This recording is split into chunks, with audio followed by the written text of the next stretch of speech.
Hello, pessoas, tudo bem? Bom dia. Por aqui, bom dia, né? Colocando aí em dia o nosso desafio da leitura.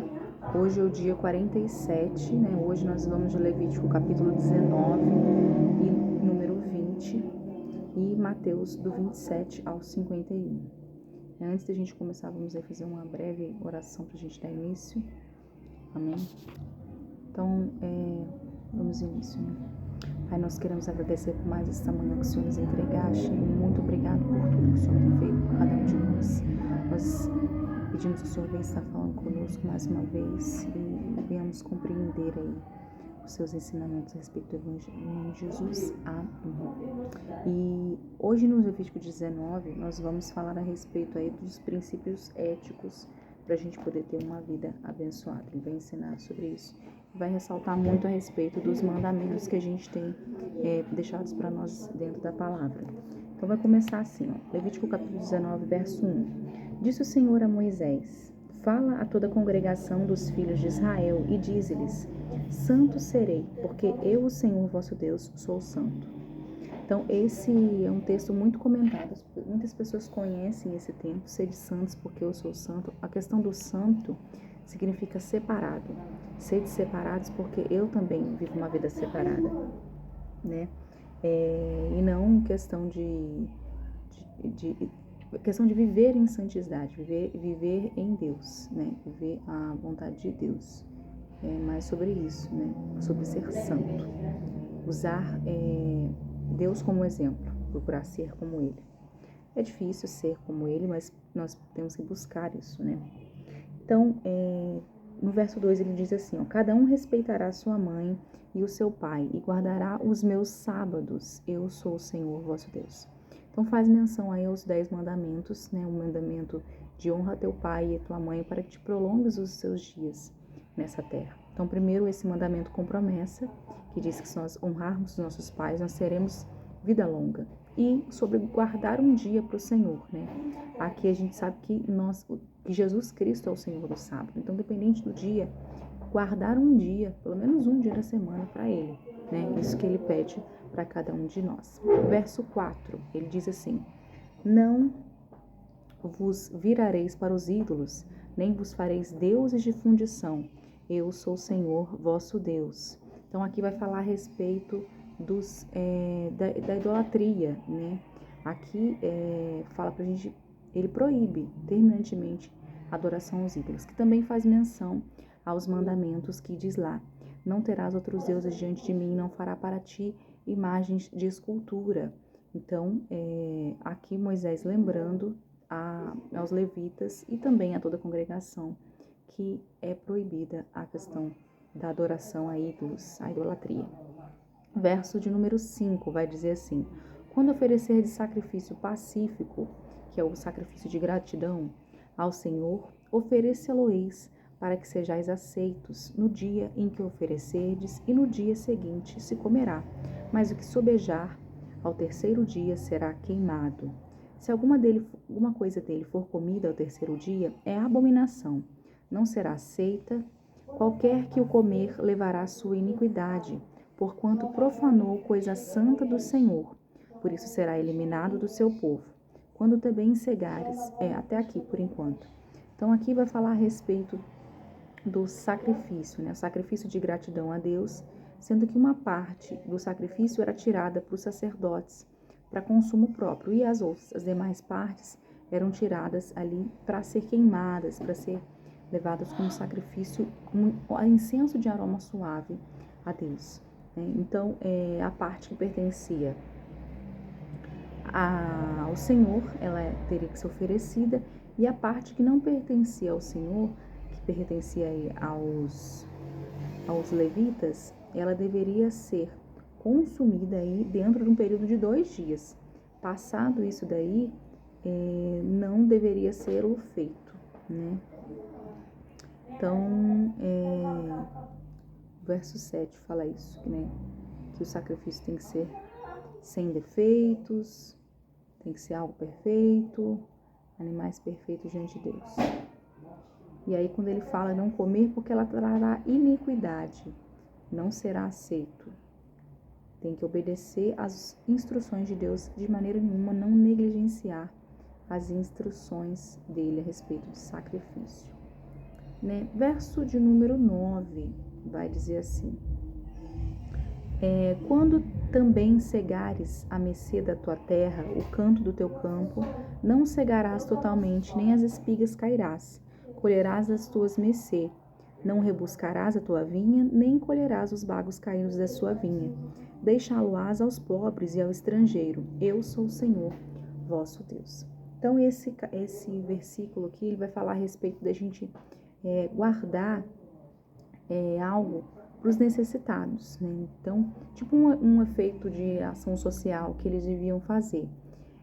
A gente pratica caridade, mas naquela época, como a base era a colheita, era necessário que eles mantivessem de alguma forma a viúva, o órfão. A gente tem menção disso lá no livro de Ruth, quando Ruth e a sua sogra Noemi, elas ficam viúvas, e aí Boaz é quem vai mantê-las, deixando aí que caiam as espigas de trigo para que elas possam colher.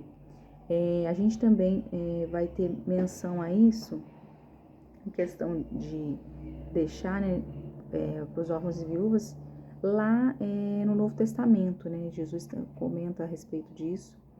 Mas o interessante é isso, né? Praticar uma boa prática, fazer algo bom para que você possa auxiliar alguém. Jesus fala, né, que a gente tem que não é guardar, auxiliar, não é só auxiliar. Oh, meu Deus, quando a gente quer falar uma palavra a gente não lembra. Mas você tem que se preocupar com o órfão e com a viúva. Não só com as nossas próprias vidas, mas com eles também, porque eles não tendo trabalho, quem é que vai ajudá-los, né? E aí era alguma maneira de que eles deixassem essas espigas caídas aí, para que eles pudessem ter o que comer.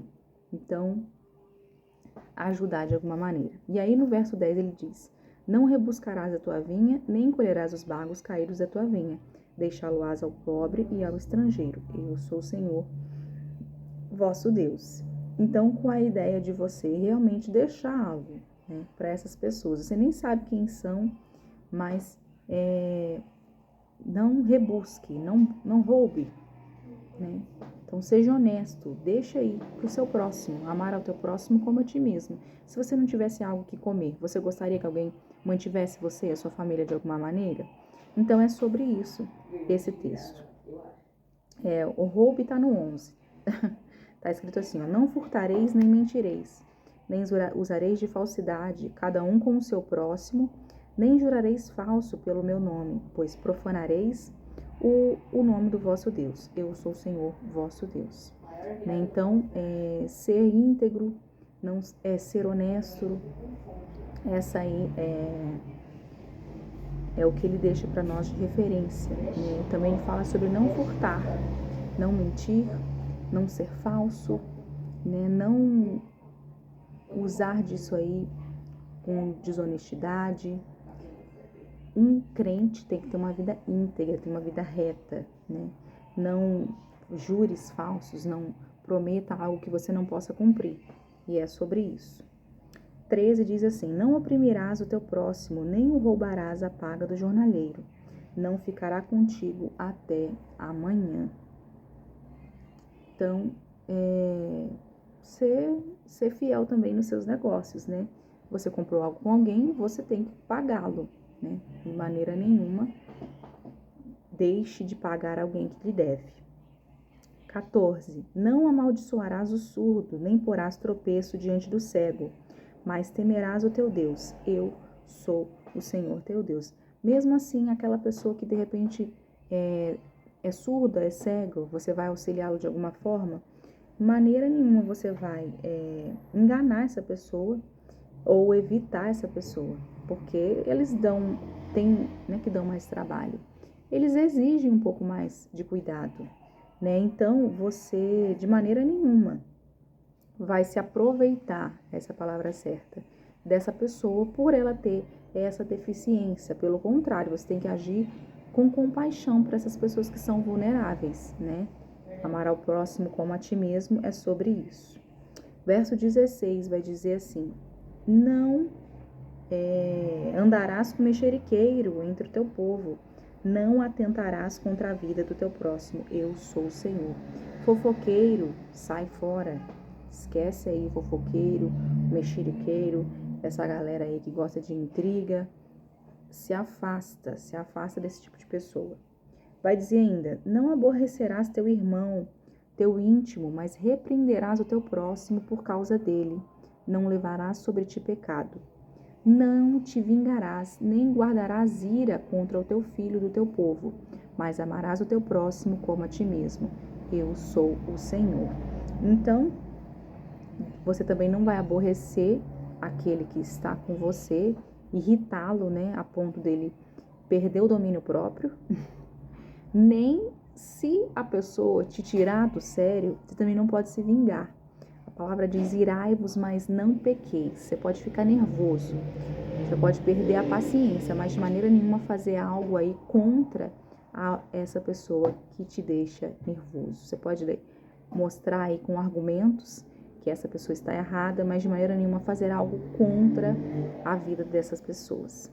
19, diz assim: guardarás os teus estatutos, não permitirás que os teus animais se ajuntem com de espécie diversa do teu campo. Não semearás semente de duas espécies, nem usarás roupas de dois estofos misturados. Então aqui vai falar sobre a diversidade, a proibição aí de você fazer esse tipo de mistura. Hoje a gente sabe que geneticamente existem misturas aí até de animais. Eu estava pesquisando essa semana a respeito do peixe beta. O peixe beta não é puro, o peixe beta natural, ele é marronzinho, né, sem gracinha. E hoje a gente tem vários peixes coloridinhos, que são os betas, né? São aí cruzamentos de animais, cruzamentos aí da ciência. Então, a gente tem ali um animal que ele não é natural. Foi misturado aí geneticamente. Mas aqui a gente está falando sobre sementes e sobre roupas diversas, estofos misturados. Né? Então, misturar o gado fala aí da questão da pureza. Então, se você tem uma raça, vamos colocar assim para ficar mais fácil, você tem um Nelore. Você não vai misturar um Nelore com outra espécie de gado. Você quer manter a pureza e a integridade do seu gado. Do mesmo jeito, o cavalo, você vai querer manter o cavalo. Sabe o que é um jegue ou um burro? É uma mistura aí de um cavalo com uma raça não pura. E aí vai sair o jegue. E aí esse animal, ele não é puro. É como se você tem os cachorros de raça definida. Coitado dos vira-latas, né? Ninguém dá muito valor aos vira-latas porque eles não são puros. E aí é sobre isso aqui que está falando, sobre os animais. Você quer manter os animais, mantenha eles com a mesma espécie, não faça mistura deles. E é isso. Verso de número 20. Espera aí, rapidinho. Ó, vamos lá. Se alguém se deitar, verso 20, com uma mulher, se for escrava, desposada de outro homem e não for resgatada, nem lhe houver dado liberdade, então serão açoitados, não serão mortos, pois não foi libertada. O homem, como oferta pela sua culpa, trará um carneiro ao Senhor à porta da tenda da congregação. Como o carneiro da oferta pela culpa, o sacerdote fará expiação por ele perante o Senhor pelo pecado que cometeu, e ser-lhe-á perdoado o pecado que cometeu. Então, quando um homem aí tiver contato com uma mulher que não é do seu casamento, né? Aqui instrui a respeito de relações sexuais fora do casamento, né? Aqui a gente está falando sobre uma escrava, mas o contexto é isso, que esse homem já tinha uma esposa e aí ele acaba cometendo uma infidelidade aí conjugal, né? E a gente sabe que o homem tem que ter fidelidade em homem e mulher, né? É um casamento, né? Se ele assim o fizer, essa pessoa sendo escrava como eu falei, não é sobre a questão escravo ou não escravo. É você ter um relacionamento com uma pessoa que não é sua esposa. Eu brinco com o Fábio, eu falo assim, se você for namorar alguém e não tiver intenção de casar, você tá namorando a esposa de outra pessoa. Só namore quem você tem intenção de casar. Então eu sempre falo que não tem intenção de namorar ninguém porque ele não quer casar. Porque eu ressalvo muito isso, né? A gente sabe que a gente não tem controle sobre os nossos filhos, mas a gente procura ensinar o que é correto. Você não brincar com a filha de ninguém, né? Nem com os sentimentos de ninguém. Só tenha compromisso com alguém que você realmente tem intenção de casar. Ah, eu amo fulano, eu gostaria de casar com fulano. Então, beleza. Mas se você assim não é, para que você vai ficar brincando com o sentimento dos outros? E naquela época, da mesma maneira, teve um relacionamento, uma pessoa aí, que era uma escrava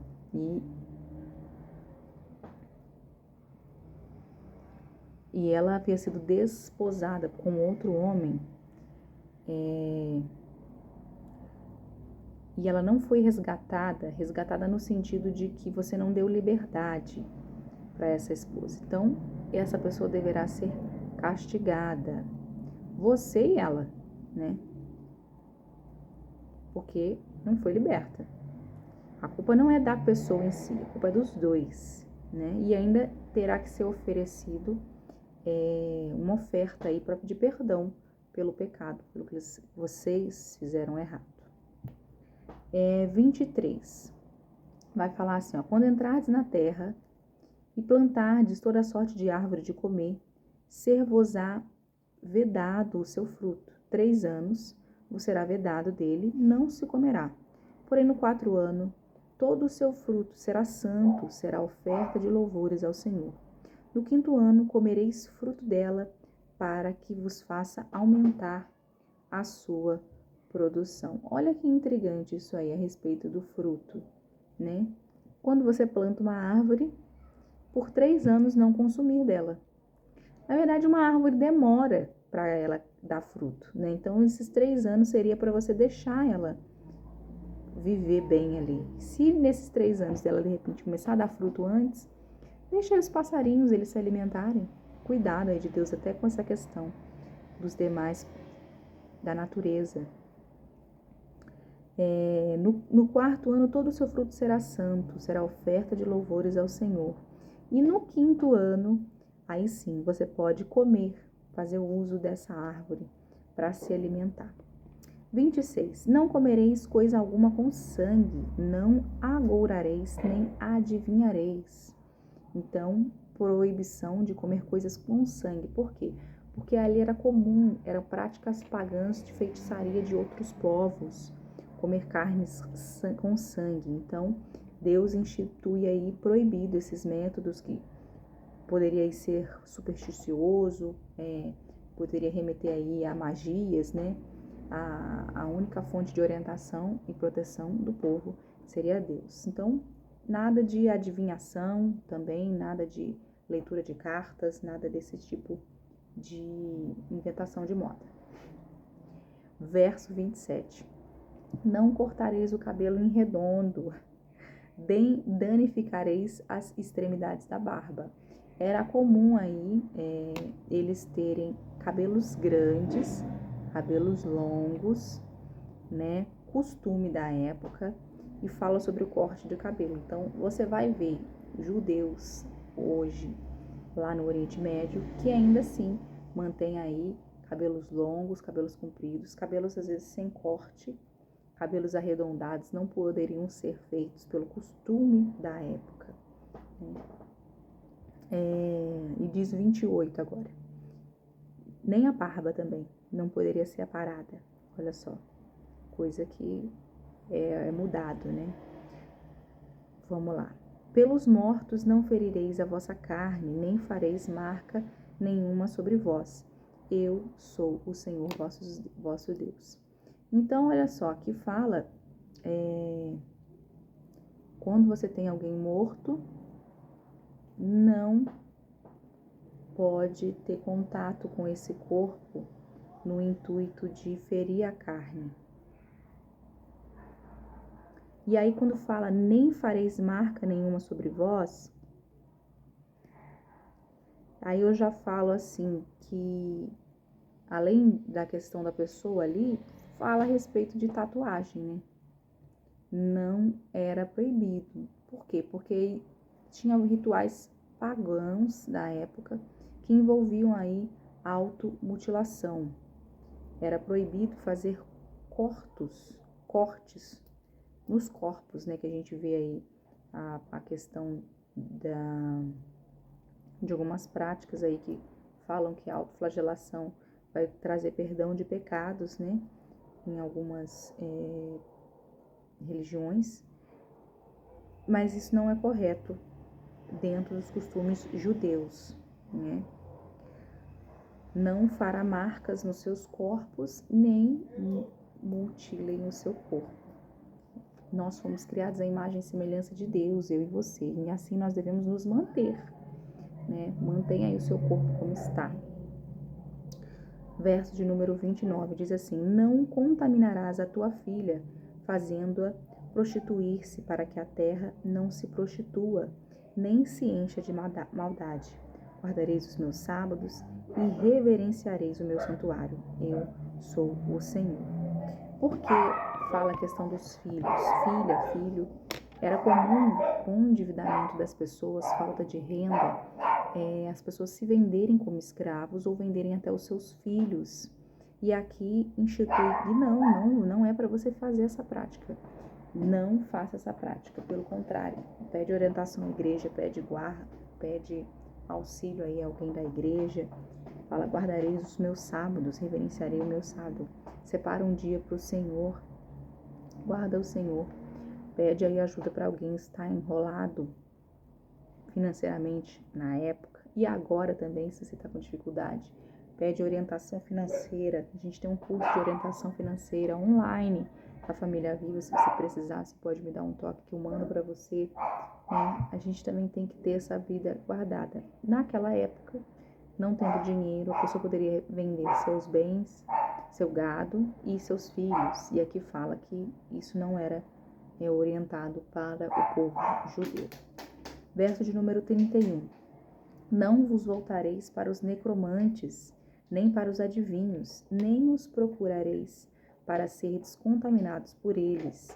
Eu sou o Senhor vosso Deus. Então, esses adivinhos, como eu falei, era uma religião pagã, né? Que tinha esse costume aí com a questão dos mortos, com a questão das adivinhações, né? A gente sabe que isso ainda existe outro a respeito das adivinhações, das cartomantes, né? Fala que não procure esse tipo de pessoas, né? Para vocês não serem contaminados. Tá com dificuldade? Ora, pede orientação a Deus, faz um jejum, faz um propósito, procura conversar com alguém da mesma fé que a sua, para que você não venha aí se desvencilhar do que Deus colocou para cada um de nós. 32. O que ele nos orienta? Diante das cãs te levantarás e honrarás a presença do ancião e temerás o teu Deus. Eu sou o Senhor. Diante das cãs, essa instituição destaca a importância e a honra aos idosos. Nós temos que alinhar o nosso princípio em amar ao próximo como a ti mesmo e honrar aqueles que são mais sábios que nós, né? A pessoa que viveu mais, ela tem mais a nos mostrar, né? Se não for mais culta por estudo, mas ela viveu experiências. Experiência, isso aí é algo que é muito válido, né? Orienta muito a nós que podemos ter umas referências de vida. Você, como eu falei, pode não ser a melhor pessoa mais instruída, mas é a pessoa que mais teve vivência, uma pessoa mais velha que você. Ouça eles também. 33 vai dizer: se o estrangeiro peregrinar na vossa terra, não o oprimireis. Como o natural será entre vós o estrangeiro que peregrina convosco. Amá-lo-eis como a vós mesmo, pois estrangeiros fostes na terra do Egito. Eu sou o Senhor vosso Deus. Então aqui fala aí que eles também já haviam vivido num outro lugar que não era deles, mas nem por isso eles foram foram escravos ali, sim, mas houveram pessoas que trataram a ele bem. E no Egito, eles conquistaram muitos bens, muitas riquezas. Os próprios egípcios entregaram para ele ali, como Deus fez ali através das pragas, mas eles entenderam que aquele povo era um povo que o Deus que estava com ele era mais forte. E eles presentearam a ele, aos judeus, com esse presente. Da mesma forma, para eles lembrarem o período em que eles viveram naquele lugar. Se tivesse algum estrangeiro agora no acampamento deles, ali na congregação deles, eles também terem compaixão com essas pessoas, né? Eu sou de outro estado, eu sou do Rio de Janeiro, moro atualmente em São Paulo, já há mais de 14 anos, né? E graças a Deus não tivemos muita resistência nessa questão com as outras pessoas daqui. Mas a gente conhece pessoas que têm, sim, um receio, né, com pessoas de outro lugar, de tratar mal, a respeito de cor, de raça. E a gente não pode fazer acepção de pessoas. Assim como Jesus não fez acepção de pessoas, nós também não podemos fazer. Então, procurar tratar as pessoas com igualdade, né? Amar ao próximo como a nós mesmos, assim como foi deixado para nós como um mandamento. Verso 35 fala: não cometereis injustiça no juízo, nem na vara, nem no peso, nem na medida. Não é para roubar. Não, você aí que é mercador, né? Você aí que vende algo, não vai roubar nos preços. Fala aí, ó, balança justas, peso justas, efa justo, o justo rim tereis. Eu sou o Senhor vosso Deus, que vos tirei da terra do Egito. Guardarei todos os meus estatutos e todos os meus juízos, e os cumprireis. Eu sou o Senhor. Todas as orientações aí mostram aí a respeito da preocupação de Deus conosco com a moral. Nós temos que manter a nossa moral íntegra, né? E Levítico, capítulo de número 20, vai falar a respeito das armadilhas espirituais.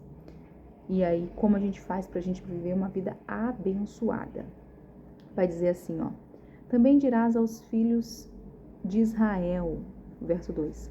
Qualquer dos filhos de Israel e dos estrangeiros que peregrinam em Israel, que der de seus filhos a Moloque, será morto.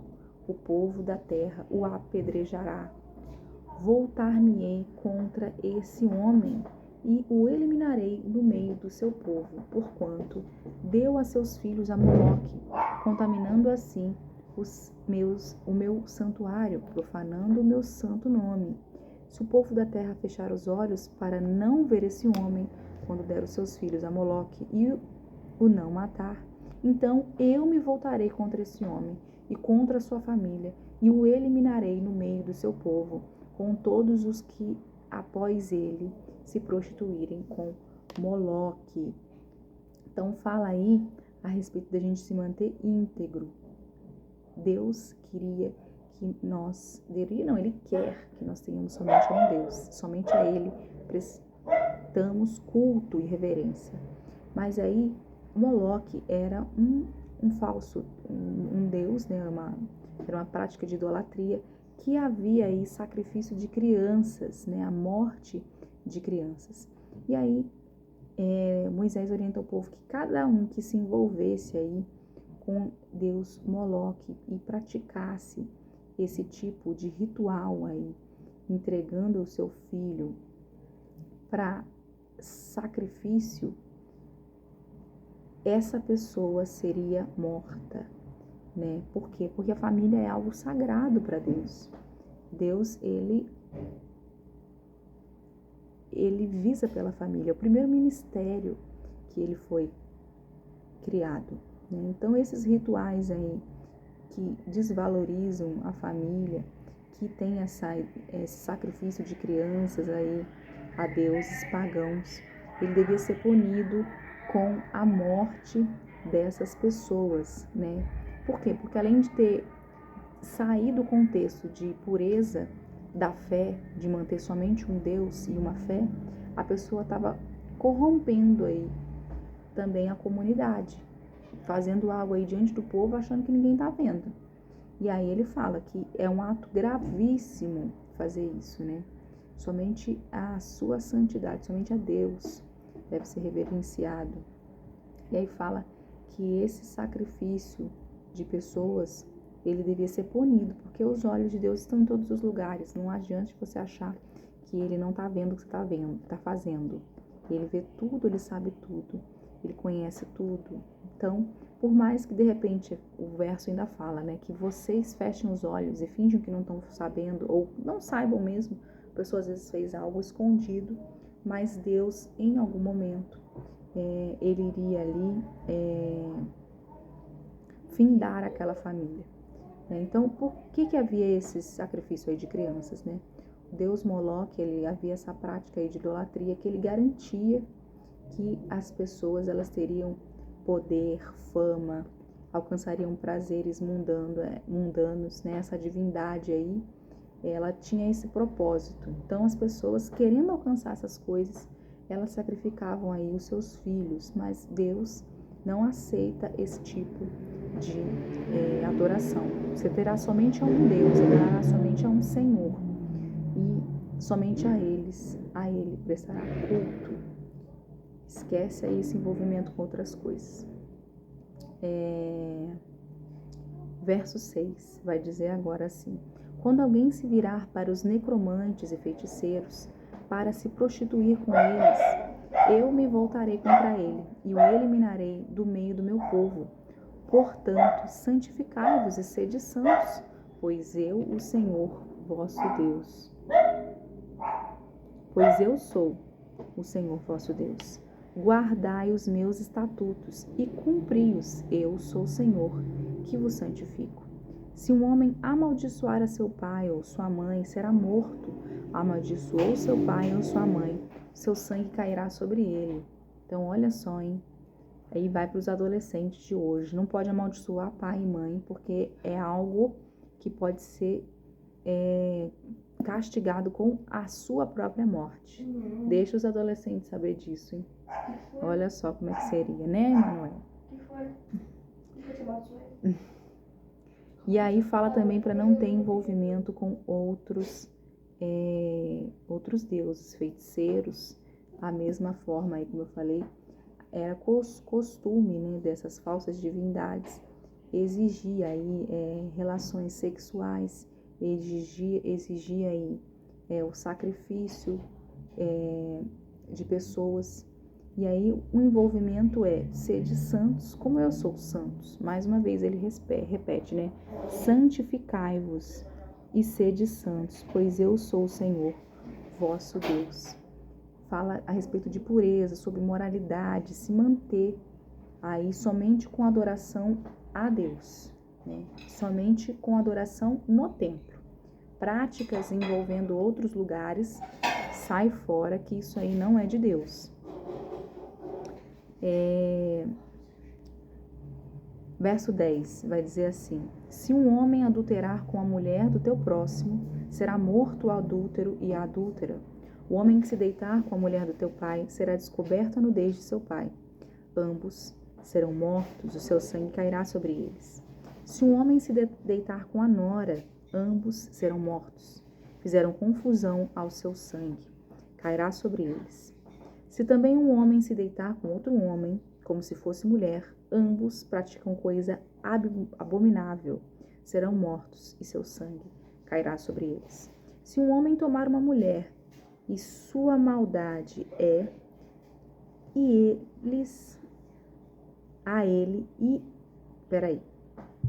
deixa eu só voltar aqui em cima. Então fala aqui que um homem tem que ter só uma mulher. E fala que se você for pego adulterando, você deveria ser morto. Então, um homem tem que guardar para sua esposa e a sua vida conjugal tem que ser com ela. Isso aí é pecado de prostituição, né? Se envolver também, fala aí com a sua filha, com sua nora, homens com homens, tudo isso aí é pecado de prostituição e era punido com a morte. Isso não era aceitável, isso era desonra a Deus. Hoje o mundo já está bem confuso, né? O adultério é comum e até as outras práticas. Eu estou lendo a Bíblia, tá? A Bíblia está escrito isso. Estamos lendo Levítico, capítulo 20. Verso 14 diz: se um homem tomar uma mulher, a sua mãe e sua mãe, maldade é. a ele e a elas queimarão, para que não haja maldade no meio de vós. Então, o homem achar que ele tem uma esposa e ainda assim tomar a sua mãe por esposa, é um homem para lá de confuso, né? E está querendo aí corromper a moralidade do povo, tratando aí o casamento de maneira exacerbada. O casamento também é uma aliança. Do mesmo jeito que a gente faz uma aliança com Deus quando a gente aceita Jesus, a nossa aliança com uma outra pessoa, com o nosso cônjuge, é uma aliança santa. A aliança é um círculo que não tem começo, nem meio, nem fim. Então é uma aliança que você faz com uma outra pessoa. Você tem que honrar o casamento. O casamento também é uma aliança sagrada. Então a traição também era algo que não era aceito. E não é ainda nos tempos de hoje, né? É que as pessoas perdem o respeito, perdem a moralidade no tempo de hoje. Hoje o negócio está bem confuso. E isso também não era aceito, né? Você tomar para si uma esposa que não era sua. Traição. Voltando. Fala que eles deviam ser queimados. Servissem de exemplo aí para todos os demais. Olha só, forte é isso, hein? Verso de número 15. Se alguém, um homem, se juntar com um animal, será morto e matarás o animal. Os dois também deveriam aí ser punidos com a morte, né? Mais uma vez aí uma prática totalmente errada, impura. E ele continua dizendo, 17. Se um homem tomar a sua irmã, aqui a gente vai falar disso até o final, eu vou ler até o 21, para depois eu comentar. Se um homem tomar a sua mãe, filha de seu pai, ou filha de sua mãe, e vir a nudez dela, e ela vir a ele, torpeza é, porquanto serão eliminados da presença dos filhos de seu povo. Descobriu a nudez da sua irmã, levará sobre si a sua iniquidade. Se um homem se deitar com mulher no tempo da enfermidade dela, e lhe descobrir a nudez, descobrindo a sua fonte, e ela descobrir a fonte do seu sangue, ambos serão eliminados no meio do seu povo. Também a nudez da irmã da tua mãe, ou da irmã do teu pai, não descobrirás, porquanto descobriu a nudez da sua parenta, sobre si levarão a sua iniquidade. Também se um homem se deitar com a sua tia, descobriu a nudez do seu tio, seu pecado sobre ti levarão, morrerão sem filhos. Se um homem tomar a mulher de seu irmão, imundícia é, descobriu a nudez de seu irmão, ficarão sem filhos. Todos aí a respeito de relações sexuais ilícitas, relembrando aí que você tem que se manter íntegro. A fidelidade sua é para com a sua esposa e do seu marido para com a sua esposa. Assim deveria ser. Então, aqui mostra nos mínimos detalhes, né? Que Deus não aceitava esse tipo de imoralidade, né? Não adianta falar de santidade sem falar também sobre isso. Essas leis são antigas, mas a gente fala da importância aí de manter uma conduta íntegra diante de Deus. Não somente de vida, mas também de vida sexual, né?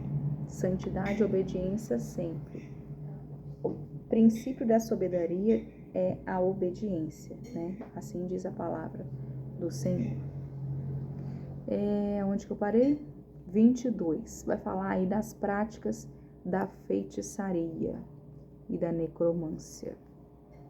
Guardai, pois, todos os meus estatutos e todos os meus juízos, e cumpri-os, para que não vomite a terra para a qual vos levo para habitardes. Vomitar no sentido de que eu não venha amaldiçoar, que eu não me enoje do que vocês estão praticando. Não andeis nos costumes, nos costumes da gente que eu lanço de diante de vós, porque fizeram todas essas coisas, por isso me aborreci deles. Então, vocês vão encontrar outros povos no caminho que vocês estão fazendo aí, mas não ande como eles. Saibam que vocês são povo eleito, sacerdócio real, povo separado e escolhido por Deus. Então se mantenham no que eu deixei para vocês, nos meus estatutos e nas minhas leis, né? Ele proíbe aqui a magia, a comunicação com os mortos, né? A necromância. A necromância é isso, a comunicação com os mortos. Então, isso também era abominado diante do povo de Israel. 24. Mas a vós outros vos tenho dito, em herança possuireis a sua terra, e vô-la darei para possuirdes, terra que mana leite e mel. Eu sou o Senhor vosso Deus, que vos separei dos povos. Fareis, pois, distinção entre os animais limpos e os imundos, entre as aves imundas e as limpas. Não a façais abomináveis por causa dos animais e das aves. Eu, de tudo que se arrasta sobre a terra, aos quais coisas apartei de vós, para tê-las por imundas. Ser-me-eis santos, porque eu, o Senhor, sou santo. Mais uma vez ele repete, né? Ser-me-eis santos, porque eu, o Senhor, fui santos. Separai-vos dos povos, sede separados, para serdes meus. O homem ou a mulher que sejam necromantes ou sejam feiticeiros serão mortos, serão apedrejados e seu sangue cairá sobre vós. Então ele puniu realmente, não poderia ter essa prática aí de envolvimento com outros, pessoas mortas. Terminamos Levíticos, vamos agora para Mateus.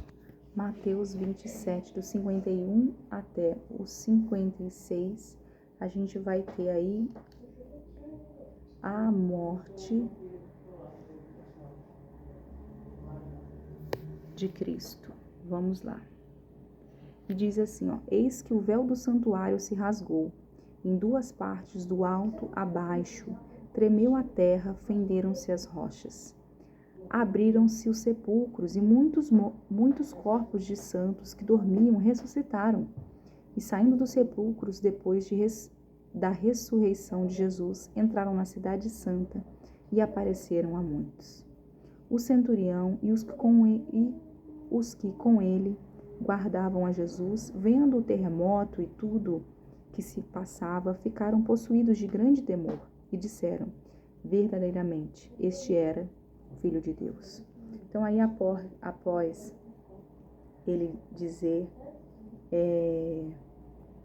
ele morrer aí, beber aí esse cálice de vinagre, dizer Eli, Eli, lama sabachthani, porque me abandonaste, Jesus entregou seu espírito e o véu se rasgou e eis que mortos ali ressuscitaram. 55 continuando, diz ali, e ali eles reconheceram que verdadeiramente ele estava, o Filho de Deus. Estavam ali muitas mulheres, observando de longe, eram as que vinham seguindo a Jesus, desde a Galileia, para o servirem. Entre elas estavam Maria Madalena, Maria, mãe de Tiago e de José, e a mulher de Zebedeu. Caindo a tarde, veio um homem rico de Arimateia, chamado José, que era também discípulo de Jesus. Este foi ter com Pilatos e lhe pediu o corpo de Jesus. Então Pilatos mandou que lhe fosse entregue. E José tomou o corpo, envolveu num pano limpo de linho e o depositou no seu túmulo novo. Então, José aí de Arimateia, ele prepara um sepulcro para Jesus. Ele compra, envolve o corpo de Jesus e deposita ele aí nesse túmulo novo. Fala que fizera abrir na rocha e rolando uma grande pedra para a entrada do sepulcro, se retirou. Estava ali sentada em frente da sepultura Maria Madalena e outra Maria.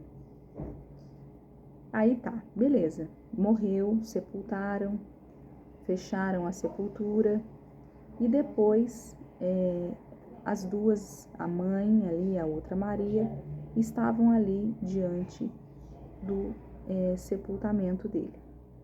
E aí vai dizer, no dia seguinte, que é o dia depois da preparação, Reuniram-se os principais sacerdotes e os fariseus e, dirigindo-se a Pilatos, disseram-lhe: Senhor, lembramo-nos de que aquele embusteiro, enquanto vivia, disse: depois de 3 dias ressuscitarei.